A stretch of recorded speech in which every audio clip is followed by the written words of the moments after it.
I tried yesterday to trace the difference between racial distinctions, Jim Crow laws, which were not obscure in the message that one race was regarded as inferior to the other, with gender classifications that were always rationalized as favors to women.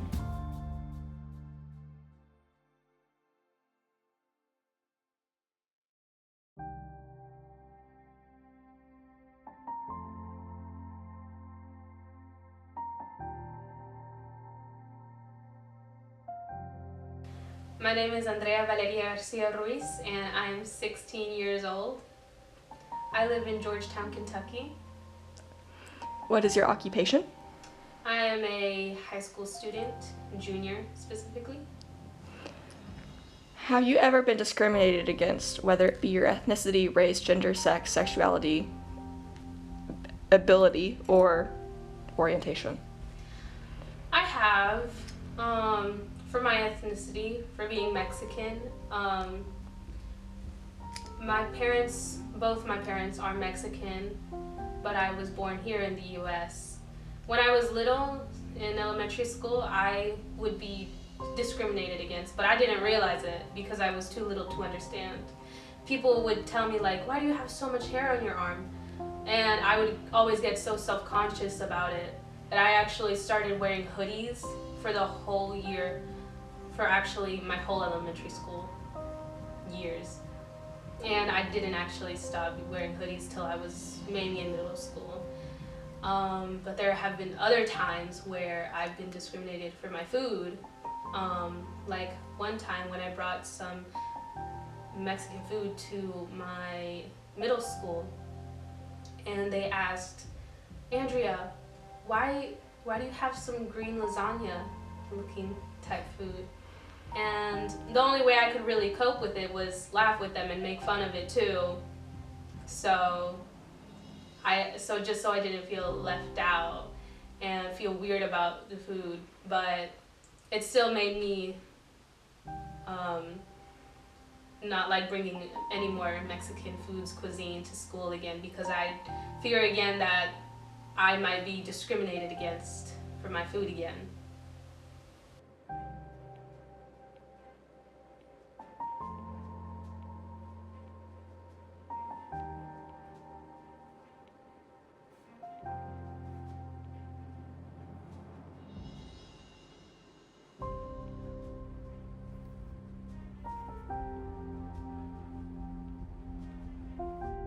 What is your name and age? My name is Elizabeth Paloma, and I'm 17. I live in Querétaro, Mexico.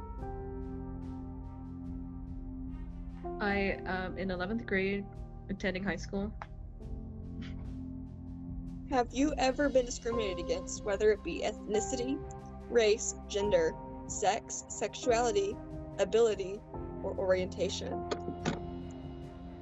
Yes, people have been like sexist and racist to me on like in real life and online. What are your experience with that? My experiences is I will like know like significant ones. They're mostly like racism. And this happened when I was attending kindergarten when I was in Australia. I had like a racist teacher, and during that time I moved to Australia like from Japan because I was raised there as a baby, and I didn't know like English entirely well. So Kumon, and this one time we were doing like these like hand like paint stuff, like you like paint your hand and put it on paper. I still have the paper, like the calendar. It was like on a calendar. I don't remember where it is though. And we get to choose like the colors, and I was sitting beside the teacher and stuff, and I went to reach my hand because I'm a little like kid who wants to put their hand in paint, and she grabbed my wrist like really hard and yelled at me. I don't know what she said because I didn't understand English then, and I started crying, and I don't know why she was yelling at me. And I was like, I want to choose my color. And for the record, she didn't choose our colors. She chose like these like all these kids got to choose their colors and stuff. So I thought she was yelling at me for like choosing a color, and I wanted to choose pink, and I'm like, I want to choose pink. So I don't know what her deal was. Here's a one where I actually know English is a notable thing. It happened in middle school.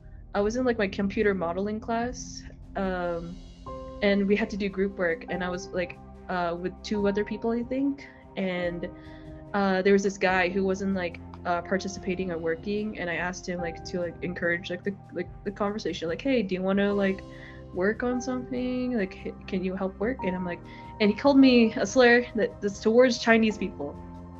And further, like I'm not like fully Chinese, I'm like very Filipino. My grandpa's like half Chinese, and during that, like now I'm just, I find it funny. But then I remember I didn't want to cry. I just felt numb, and I talked about it with like my like musical theater like castmates, and they're like, why don't you just call him a slur? Here's a recent one. I told you about this. I told a lot of people. This happened like freshman year. Yeah, freshman year. It was like around the time when Squid Game was released on Netflix, and during that time people would always point out like Asian people, homeless people, like, ooh, Squid Game, you know? And it's really cringy and really rude that way. And I was walking with friends. I was walking with Corey and like two other friends, and we were like at the grass area by the building, if you've seen us. Yeah. And there was like a group of guys, I think they're from band, and they were like, I think they were doing like recruitment, like doing like a joke thing, like, hey, do you want to play this game like in the show? And as they were leaving, one of the guys did this. He put his hands together and bowed to me. Now, like some days, like every time I walk past him, he always does this bow, like, here you go, bow. And I think he stopped now during like sophomore year. I think he stopped freshman year. I think he stopped because he noticed it was like disrespectful, but he didn't apologize. I brought it up to his friend who was talking to us, and he's like, yeah, it was a little weird. Of course it happens, like people don't know how to voice their opinions to a person they know, like outwardingly, because it's a struggle people do. What was another thing? Those like times where just like racism or like just immaturity, like sexism. I don't get it like in real life, because people are not that rude in real life or outwardly say it to your face. Online they do. Like I play video games, like it depends on the game you play, like an online game, if it's like a male dominated space, and like during those like matches, like online matches I play, like they're always like, oh, go back to the kitchen, make me a sandwich, like get out of here, you dishwasher type stuff. It's like really stupid. And like other times it's like really gross and like uncomfortable, because it will say like sexual comments, like sexual like gestures, like threatening like sexual assault and like aggression. Even like it's not just guys either, it's like girls too, which is like really uncomfortable, because how can you let that happen? Because there'll be girls online who always be like, haha, that's funny, but it's not, because it's uncomfortable to the person. And a lot of those times to people who play games, like girls playing games, they don't want to speak because they don't want to be like hearing like crap from those people who like will disrespect them or any other way, which is really like annoying, because you have to be quiet so you don't have to be like discriminated against,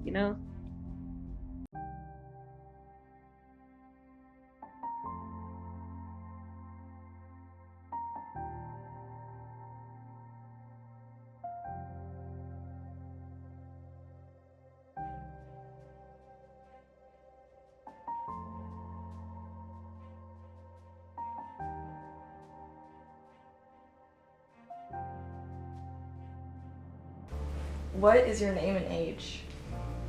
Ladies first. Do I have to say my age? I will be 40 You can in lie. June. And I am Kristen, Ollie's aunt. I am Trevino, and I am 35. Yeah, I robbed the cradle a little bit. Thankfully, she can edit.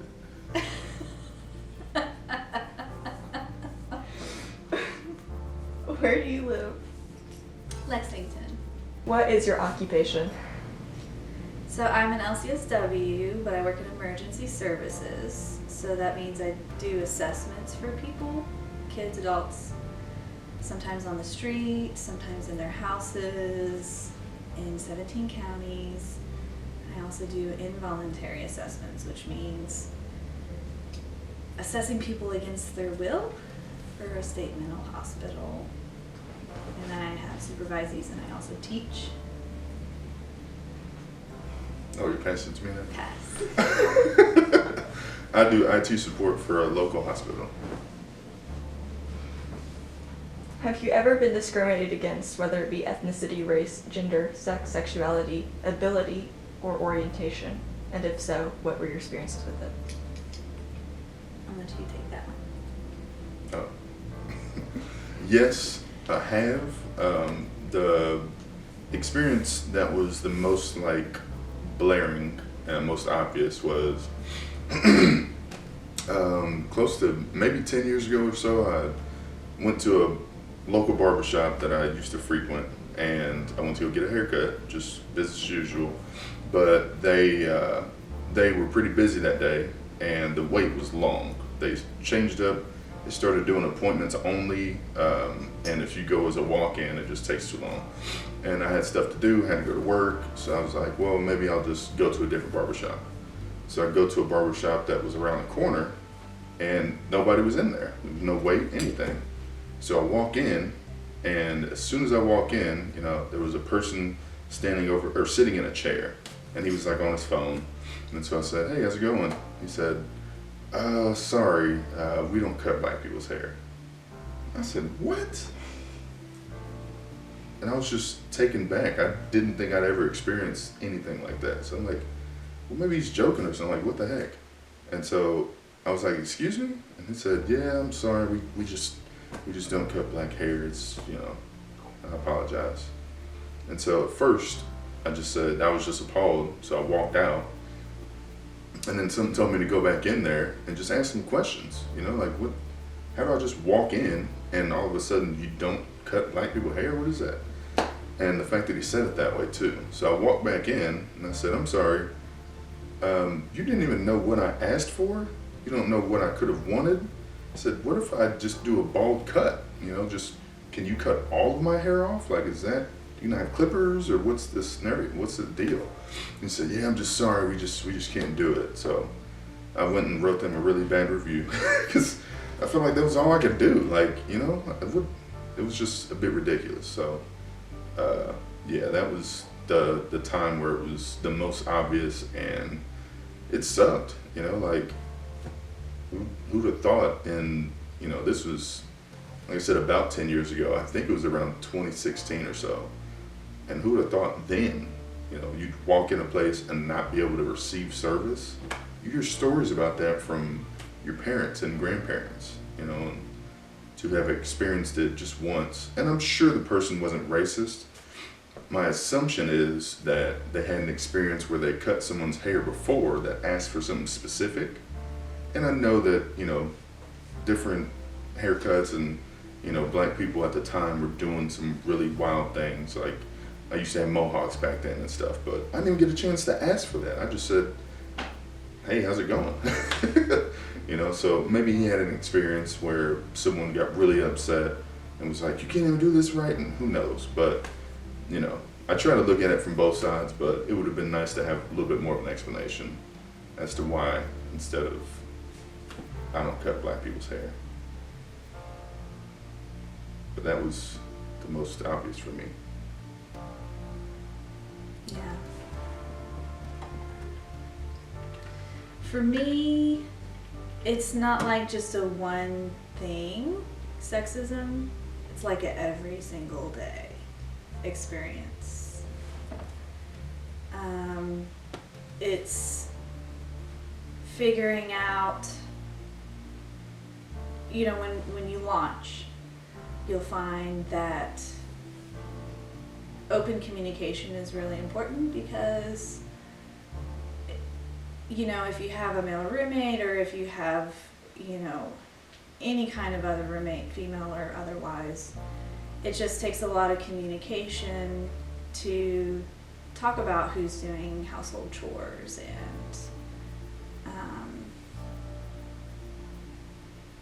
because a lot of the time there's this assumption with being a female that females have to do it all. And I think society puts a lot of pressure on women, and not only just in the home, but also in the world. And we get paid a lot less, even if we try to negotiate. So, I think that's still a thing. Even though I work in a very highly female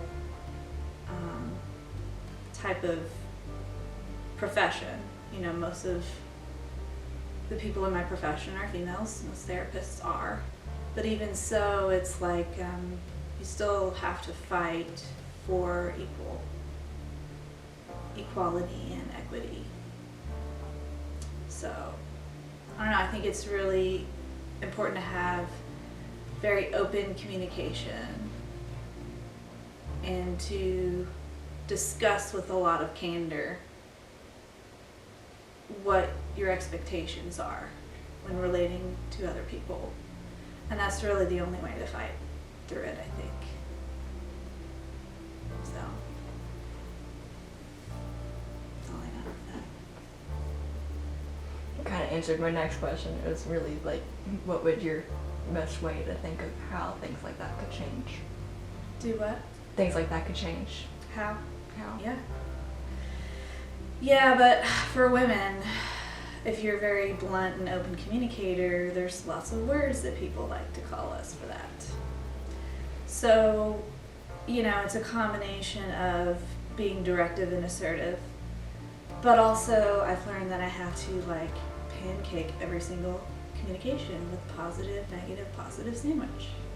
Every text, every email, every single supervision, because a female who's directive and assertive has bad reps, even in a female-oriented kind of field. It's important to soften your communication as a woman, because you're just an angry woman if you don't, or you're a blunt woman, And I think you've experienced that too.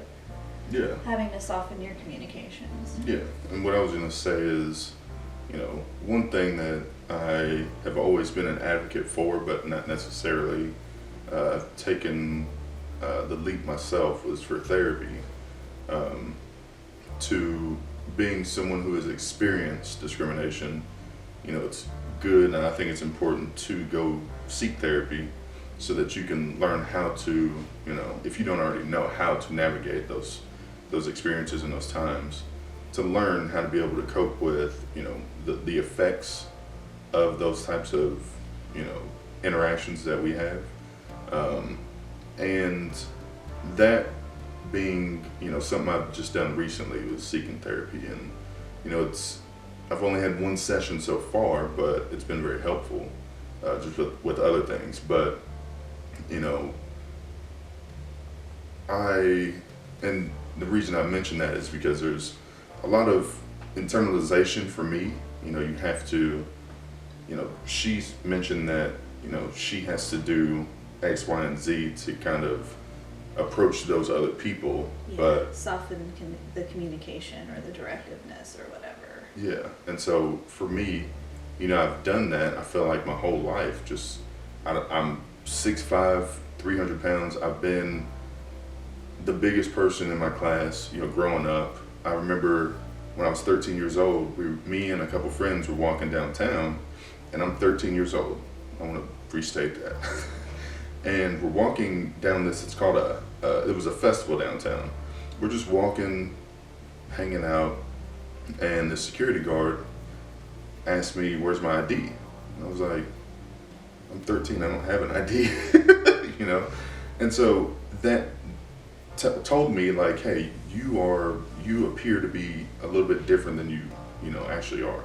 And so as a 13-year-old, I looked 18 or 20. How tall were you?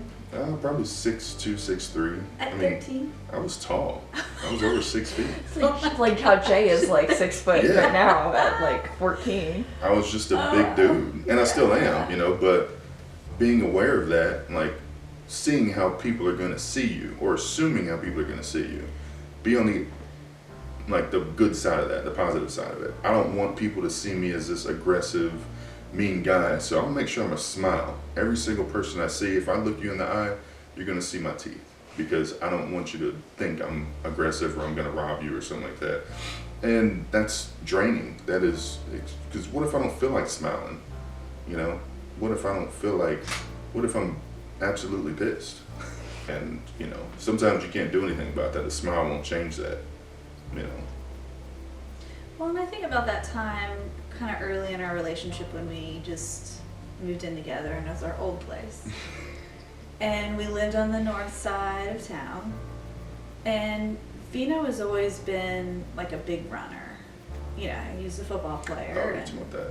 Yeah. And he didn't really run when we were in that house. And I kept thinking, why? Because, when we first moved in, we saw a white girl running, right? And Vina's like, this must be a safe neighborhood because a white girl's running. Jokingly, obviously. Sort of not. Right. But I was like, in my head, I was like, so it's a safe neighborhood, why isn't he running?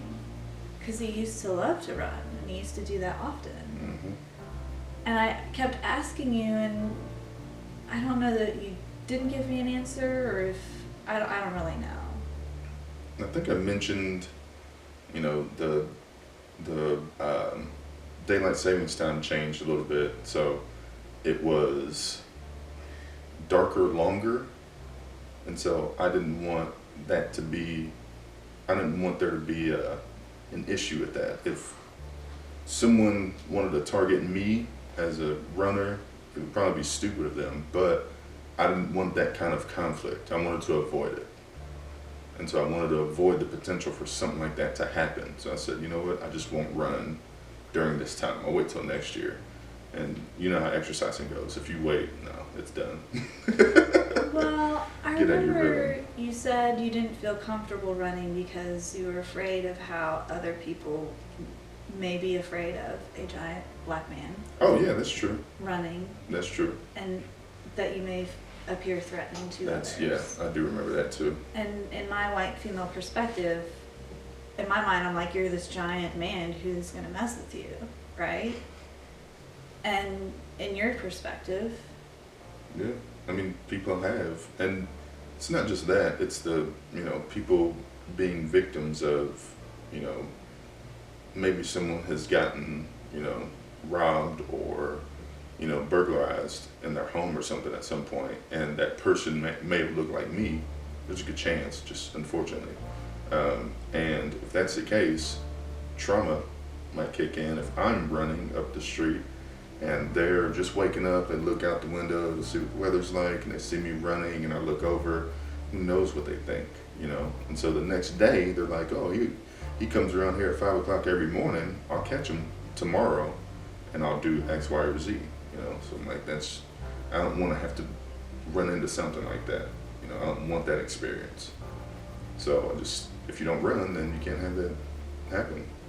I'll be safe in my car. and I also remember you talking about the police too. About not feeling comfortable running because of police. I don't remember that. Yeah, that was a long time ago. Yeah. I'm sure I did talk about it though, but I Being just don't afraid, I remember. mean, this is in 2020, and Yeah. y'all remember what happened in 2020. Yeah. So, that fear is real. Mm-hmm. Yep. Ladies and gentlemen, the first demand is that we have effective civil rights legislation, no compromise, no filibuster, and that it includes public accommodation, decent housing, integrated education, FAPC, and the right to vote. What do you say? What is your name and age? Jonathan Hemby. I am 52 years old. Are you 52? Shut up. I'm Coy Flowers. I'm 51. Where do you live? We both live in Lexington, Kentucky. North Lexington. What is your occupation? I'm a physician. I am a hairstylist. Have you ever been discriminated against, whether it be ethnicity, race, gender, sex, sexuality, ability, or orientation? Only once I can think of. When I was in high school. A long time ago. I was out with some girlfriends and I came home, it was about dusk, and someone had spray paint or painted on my driveway the words die, AIDS, gay. And that was the first time anything like that has ever happened, and I just remember panicking and getting the water hoses out and scrub brushes and making it go away. And that was a tough one. And since then maybe I've hardened up and don't recognize it, but I have had a pretty good life. You just hold your shoulders back and your head up and you walk forward. That's what I think about. And you? So, well, I came out later, as a lot of gay men did in the 90s and early 2000s. And so I was probably my young to mid 20s. So I had a very not eventful childhood or adolescence. And, you know, being a white male, I do recognize my privilege in society when people view me through that prism. A lot of young gay people have so much discrimination when they come out at an early age from their own peers and from family members and others. But for me, I was lulled into a sense that there wouldn't be a lot of discrimination once I became a physician. I was in the military and left the military and went into private practice. We're joined an academic faculty in West Virginia, and early on when I was there, I was on labor and delivery, and one of the older private practice members, another OBGYN, was very upset that I was brought on the faculty, and actually within earshot asked an administrator why they were hiring that fag to be one of the attendings there, and thought it was ridiculous. And I didn't expect, as someone who had earned an advanced degree, was a doctor, would be verbally attacked and slandered by another fellow physician in front of, you know, our colleague nurses and medical students and residents, and it just kind of put some perspective into things.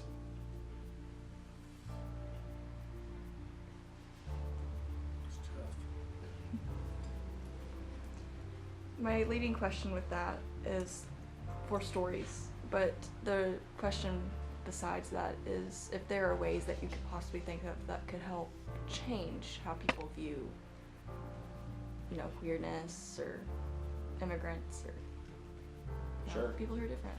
You know, before we were together for a very short period of time before our son arrived. We were together basically 9 months as a couple, and we had, over a bottle of wine or some cocktails, talked about someday being parents, and we had an opportunity that presented itself where we adopted our son. And so it's almost like the three of us have been together since the inception of our relationship. And but for the period of time together and separately, I think both of us, because I was in the military under Don't Ask, Don't Tell, and Jonathan was living his own individual life, we kind of had this mantra of no marches, no parades, until we had a young son and we started thinking about all of the potential discrimination that could go on for him just being a son of gay fathers. Matthew Shepard happened around that time frame, and there was a conversation in the gay community and throughout the nation, and so it was a decision that we made to be front and center, to live our lives openly, to set an example. There was a study that I read somewhere that if a person can name the first name of 7 gay people, that they're more likely to vote for LGBTQ positive legislation to change policies, whether it be in employment and housing discrimination policy, or the right to marry, or things like that. So from a mentor of mine in LGBTQ advocacy, he said the greatest political act a gay person can make is just living your life openly, allowing people to know you and respect you and love you. And so I think that's what we've made a concerted effort to do, is just be authentic, our authentic selves, so that people can get to know us and not create their own narrative about us, that they understand who we are and we're just like them.